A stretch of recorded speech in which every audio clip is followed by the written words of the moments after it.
Olá pessoal, professor Berg aqui com vocês para a gente ter aquela bela conversa sobre matemática que a gente sempre tem nesse novo formato, né, que nós estamos nos adaptando muito bem.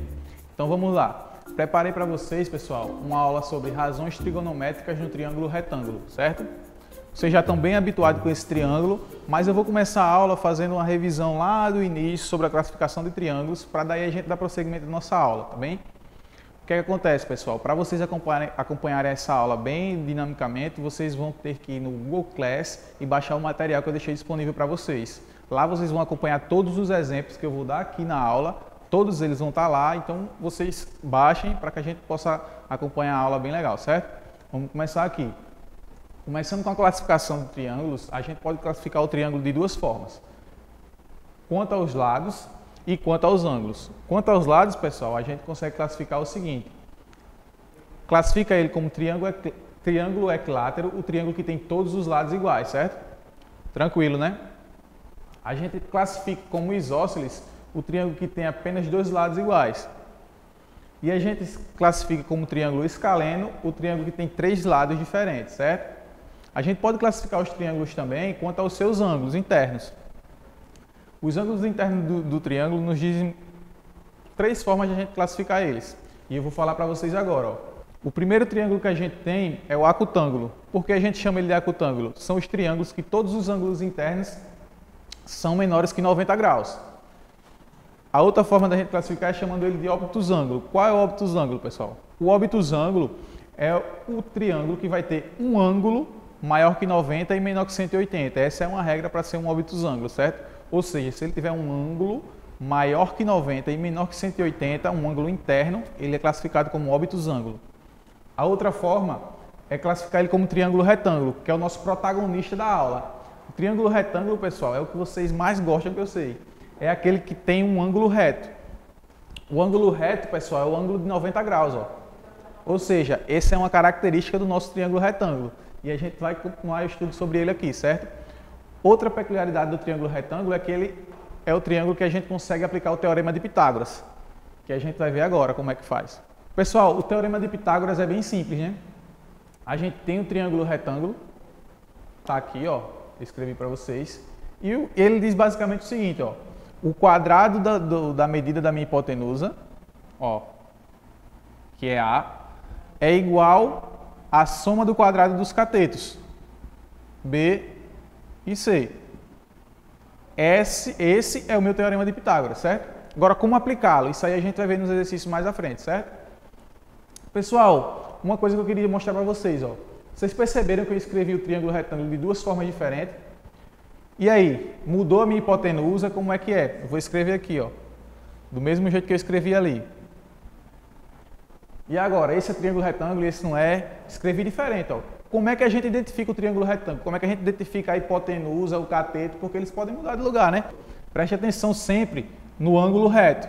O ângulo reto é quem vai dizer quem é minha hipotenusa. Olha só.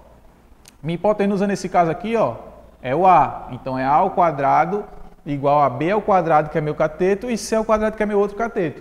Vamos olhar para isso aqui, ó. Eu não vou chamar de A, não. Vou mudar aqui as letras, ó. Olha só, eu chamei de C. Mas e aí? Meu teorema de Pitágoras eu vou aplicar colocando A ao quadrado mais B ao quadrado igual a C ao quadrado? Ou melhor, né? Eu acabei de dar a resposta a vocês. Eu vou colocar A ao quadrado igual a B ao quadrado mais C ao quadrado? Não, né, pessoal? Porque, ó, onde meu ângulo reto tá. O meu ângulo reto tá, ó, apontando para o C. Então aqui é C ao quadrado é igual a A ao quadrado mais B ao quadrado. Tranquilo, ó? Ó a minha hipotenusa. Esse é o teorema de Pitágoras. O quadrado da hipotenusa, nesse caso foi C, é igual à soma do quadrado dos catetos. Pessoal, dentro do nosso triângulo retângulo, nós temos algumas razões trigonométricas, vamos assim chamar. Por quê, professor? A gente pode relacionar os catetos com a hipotenusa. E a gente faz isso da seguinte forma, ó. Vamos olhar os ângulos aqui. Vou criar esse triângulo aqui para vocês. Ó só, vamos olhar para esse triângulo aqui e vamos ver o seguinte. O seno de beta, olha só, meu ângulo beta, eu vou fazer as razões trigonométricas em relação ao meu primeiro ângulo aqui, ó, o de cima, beta. É o seguinte, ó, eu vou dizer que meu seno de beta é o cateto oposto a beta, ó só, é o que está de frente, ele está oposto, né? Sobre a hipotenusa, tá aqui. Quando eu for falar de cosseno, pessoal, de algum ângulo, nesse caso, o em relação a beta, vai ser o cateto adjacente. Ó, qual cateto adjacente a beta? Ó, beta é esse aqui. Isso aqui é minha hipotenusa, não pode ser meu cateto, é minha hipotenusa que está de frente para o meu ângulo reto. Então, o meu cateto adjacente é justamente esse que está do lado, ó.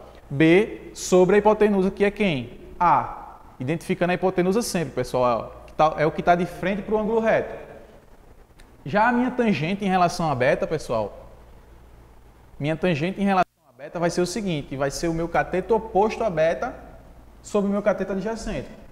Tranquilo demais essas relações, né, pessoal? Essas relações vão nos ajudar bastante na resolução do exercício. Então, a gente vai estar fazendo isso aqui sem, não é nem decorar.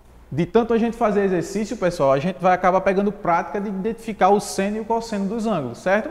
Se a gente for olhar em relação ao ângulo alfa, a gente tem o seguinte, ó, qual o cateto oposto ao meu alfa? B, né? Então, a gente tem B sobre a hipotenusa, que é A, tá aqui. Se eu falar de cosseno, vamos lembrar o seguinte, ó, o ângulo tocou aqui, o cosseno é aqui, ó. Aqui não pode ser porque é minha hipotenusa. Então, meu cosseno é C sobre A. E a minha tangente, pessoal, vai ser o seguinte, ó, cateto oposto sobre o adjacente. A regra é a mesma, mas vocês podem ver que os catetos mudaram. Por que o cateto mudou, professor? Porque a gente mudou o ângulo que a gente está avaliando. A gente começou pelo beta, agora a gente já está no alfa. Então, pessoal, eu peço que vocês prestem atenção em uma relação aqui entre os ângulos complementares do nosso triângulo, ó, alfa e beta. Preste atenção só. O seno de beta, C sobre A, ele é igual ao cosseno de alfa. Olha só que mágica. O cosseno de alfa desse ângulo aqui, ó, é C sobre A. É igual ao seno do meu ângulo que é complementar a ele, ó. Então, o que isso quer dizer, pessoal? Que o seno é igual ao cosseno dos nossos ângulos complementares do triângulo retângulo, certo? Pessoal, agora a gente vai ver o seguinte, a gente vai falar dos ângulos notáveis. São os ângulos que a gente já tem, ó, a medida deles, ó, 30, 45, 60, em relação ao ângulo que a gente quer. Eles são ângulos notáveis porque a gente, como já sabe, a medida deles a gente utiliza muito em exercícios e fica mais fácil da gente resolver, ó. Vamos prestar atenção. Vocês estão cansados de saber disso aqui, né? Que até tem a musiquinha, 1, 2, 3, 3, 2, 1, tudo sobre 2 e tudo com raiz. Tranquilo demais de saber isso aqui, ó. 1, 2, 3, 3, 2, 1. Coloca tudo sobre 2 e coloca a raiz em tudo. Na tangente é raiz de 3 sobre 3, 1 e raiz de 3. Isso é muito simples, pessoal, e com o hábito de fazer exercícios, vocês aprendem isso aqui muito rápido. Para finalizar, a gente vai fazer 2 exercíciozinhos envolvendo o triângulo retângulo, para que daí o entendimento fique melhor. Eu vou ler para vocês, vocês podem acompanhar pelo material que está no Google Class, certo? Ó, um avião decola percorrendo uma trajetória retilínea, formando com o solo um ângulo de 30 graus. Suponha que a região sobrevoada pelo avião seja plana. Depois que percorrer 1000 metros, qual a altura atingida pelo avião? Pessoal, a gente já tira uma informação importante desse exercício. Ele me dá um ângulo notável, 30 graus. Agora, para a gente finalizar a questão, a gente vai desenhar. Isso é um ponto importante. De acordo com o desenho que a gente fizer, 70% da questão já acabou. Então, vamos interpretar a questão da maneira correta, ó. Ele vai partir do ponto A. Vamos supor que foi em linha reta. E o que é que ele quer saber, professor? Ele quer saber qual a altura quando ele percorrer 1000 metros. Qual o ângulo que ele faz? Ele deu na questão, né? O ângulo com o solo é de 30 graus. Olha só, que eu já finalizei meu desenho. Meu triângulo retângulo está pronto. Se eu quero saber essa altura, pessoal, o que é que vocês acham que me relaciona aqui, ó? Eu quero uma relação entre o meu cateto oposto e a minha hipotenusa. É isso que eu estou querendo. O que é que a gente lembra que relaciona cateto oposto com hipotenusa? É o seno, né? Se a gente tem o seno, e de qual ângulo é esse seno que eu vou usar? Olha só que mágica. É de um ângulo notável, é o 30 graus. Então, o seno de 30 graus, pessoal, vai ser igual a x, que é a altura que eu quero descobrir, sobre a hipotenusa, que é 1000. Pronto. Não sei mais resolver. Tem 2 incógnitas aí. E agora, professor? Na verdade, pessoal, a gente continua com uma incógnita só, que é o x. O seno de 30 a gente não sabe o valor dele, da nossa tabelinha de ângulos notáveis. O seno de 30 graus é 1 sobre 2. Então, ó, 1 sobre 2 é igual a x sobre 100, sobre 1000. Pessoal, agora acabou a questão, né? Fácil demais. Todo mundo sabe multiplicar isso aqui. Meio pelos extremos, ó. Vai ficar 2x igual a 1000. X é igual a 500. Passo o 2 para o outro lado, ó. 500 dividido por 2. 1000 dividido por 2 dá 500.